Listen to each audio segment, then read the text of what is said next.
surge, loads of loot in that drop spot. The one downside that they're having is the lack of metal at this drop, so they don't have absolutely loads, and they do solve that in two different ways. There is a bunker just about here, and of course, because this is a drop spot where they get that queen, they can access that bunker whenever they like, whether that be at the beginning, or of course, maybe they want to rotate in there late, refarm some of that metal as well. And what they can also do, as you mentioned right there, Mouz is up there, they can rotate all the way up to here and refarm some of the metal at the resistance base to the north, and then of course, it's a really nice position for them there as well. Yeah, even if zone pulls to the southeast, they still have so many static launch pads there, not having to worry about wasting their mobility in the middle and late game, so they can go over to the northwest, get that metal, like you said, and then rotate anywhere they need to. But speaking of rotating, we need to rotate to the now southwest side of the map because we have another big name landing over there. And of course, it is Vico, Vino, and Flixi. This has been a team that has been on everyone's eyes essentially since they formed up earlier this year. But what we thought was going to be an uncontested drop over in Canyons is no longer the case. Yeah, Coyota's team has decided to show up. This is quite a recent development as well coming into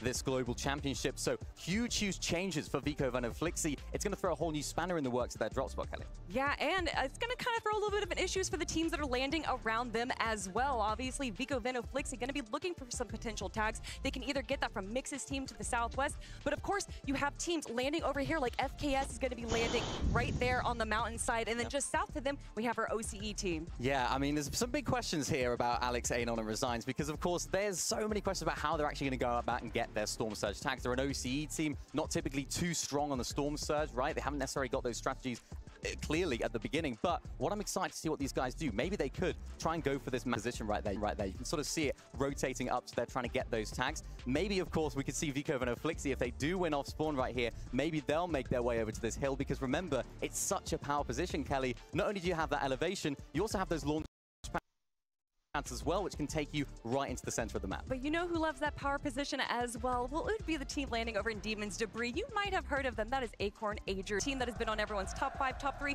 if not even winning the whole thing. And I know we got some Gentle Mates fans in the audience right now that are all cheering for another Poyo win, back-to-back champion. Is it possible?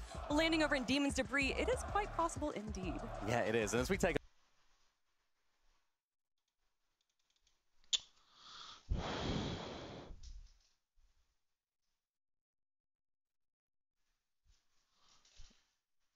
למה נתקע לי אבל? דווקא עכשיו.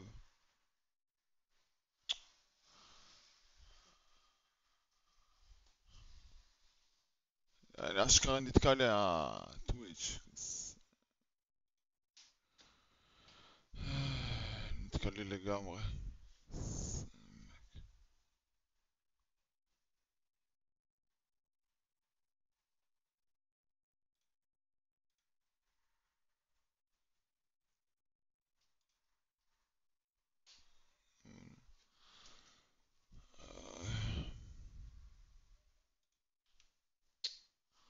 מה יהיה?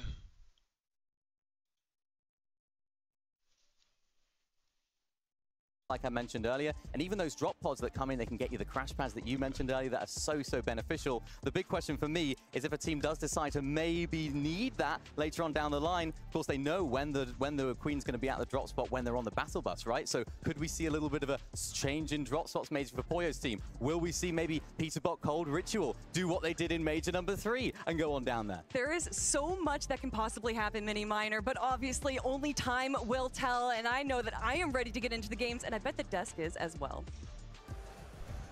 Thank you so much, Mini Minor and Kelly. We'll see more of them in a little bit, but we need to deep dive onto more of what they're kind of talking about. Obviously, getting to see just those 2 quadrants of the map, it's got me so hyped, right? Actually seeing names on the POIs, the map itself, it's got me so hyped.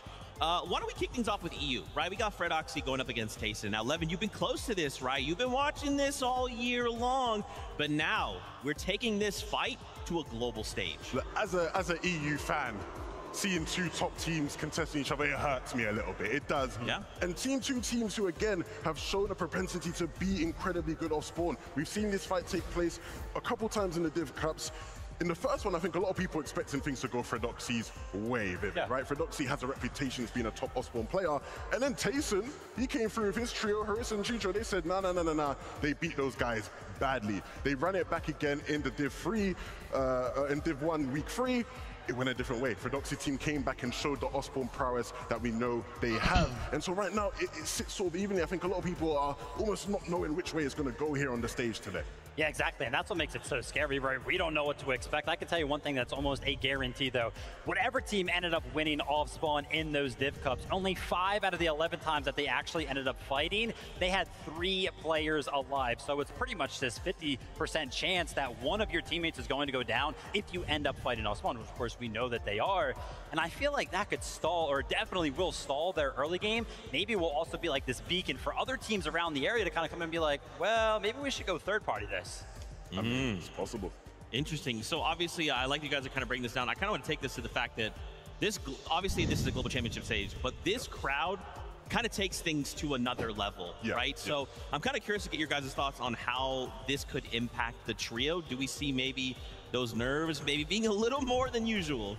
Look, when you look at both teams have 2 what you call maybe star fragging players, right? You look at Haris along the Balkan side, you look at Chino, right? The young Dane who's come in and you know he's a top fighter. Both of those players haven't played on a stage like this, right? They don't have the experience. Coming into a land like this, having the expectation that you're going to come through and just beat everyone in fights, that's a lot of pressure to deal with. Yeah, it